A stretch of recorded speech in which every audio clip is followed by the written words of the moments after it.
At yun, may nagbigay sa atin, no?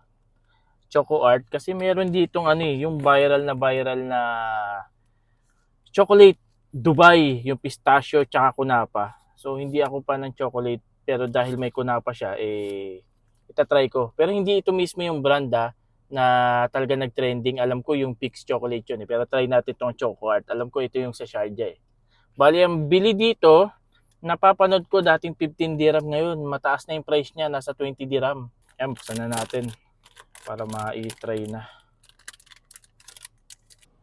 Guys, sa sobrang init dito, ayan, natutunaw na siya agad, oh. Pero ayan, ito siya. Yan. Yan. Grabe. Yan siya.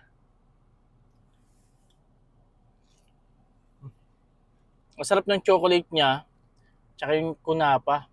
Kaso talagang ang bilis matunaw. Ganito kainit sa Dubai. Tunaw agad ng chocolate. Sarap. Pero hindi ako yung sobrang fan ng chocolate talaga. Pero masarap siya, paborito ko kasi may kunapa. Yun lang.